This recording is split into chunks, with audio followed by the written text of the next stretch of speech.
Have you made a promise to someone before and you never kept that promise? Not because you didn't care, not because you didn't want to, but because time slipped out of your hands faster than you could ever imagine. Regret is a heavy burden, but it's even heavier when the person you owe an apology is no longer here to hear it.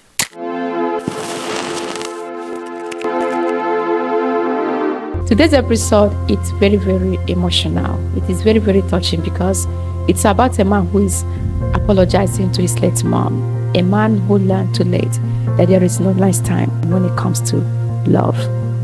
This man is a successful professional who lives in a faraway city from home, but he kept in touch with the mom. So during the mom's last birthday, she called, requesting for the man's presence. He promised he would, but when the time for the celebration came, he couldn't. And the mother was so upset. She was so disappointed, and he apologized. He apologized and made promises. He promised to make it up to her to have the special birthday celebration the next year. But time waits for no one. That next year never came. Last week when he sent this message, it would have been the mother's birthday. Instead, it was her memorial. He never got the chance to give her the special gift. He never got the chance to give her the special celebration. He never got the chance to say the words that mattered to his mom. But today, he is here to say those words, not just to the late mom, but to anyone who's ever postponed love, thinking there will always be more time. The message I'm going to read to you now is his public apology to the mother. It is way of healing and his way of saying, "Mother, I am so sorry. I never meant to take it for granted."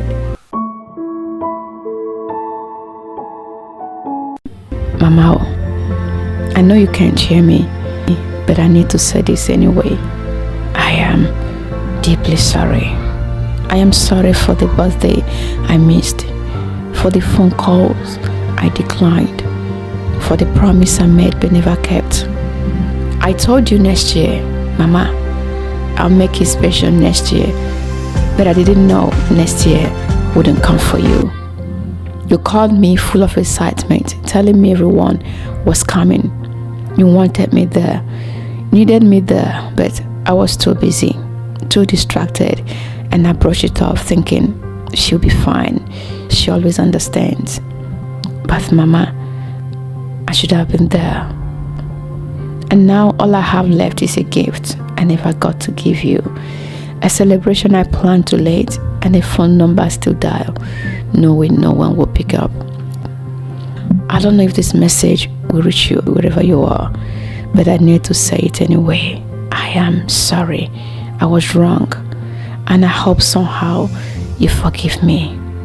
I will give anything to hear your voice one more time, to sit with you even in silence, to hold your hands and say, "Mama, I love you, and I never meant to take you for granted."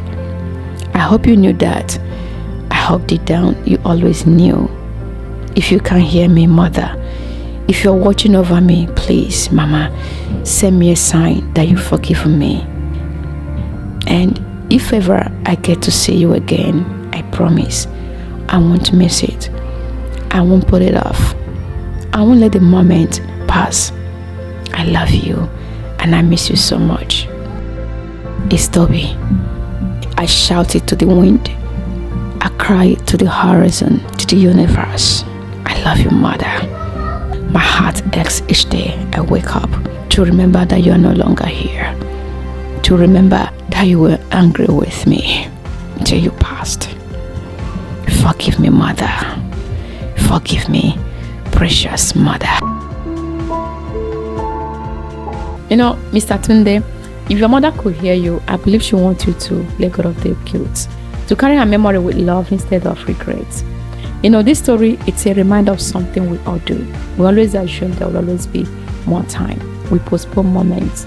We ignore calls and forget that life doesn't always wait for us to get less busy. Regret is a hard teacher, but it doesn't have to be yours. Who is waiting for your call today? Who is waiting for you to show up before it's too late? Now, let me give you a clue. If you're listening to this and someone's image just pop up in your mind, please don't ignore it. Don't wait until when you're left writing an apology to someone who's no longer here to hear it. Mr. Tunde has shared his regret today, but you still have the time to make a different choice. Please take your calls. Pick up the phone, show up and say what needs to be said. And if you like to have an apology of your own to make, our platform is open to you. Write it in, let it out, and let the healing begin.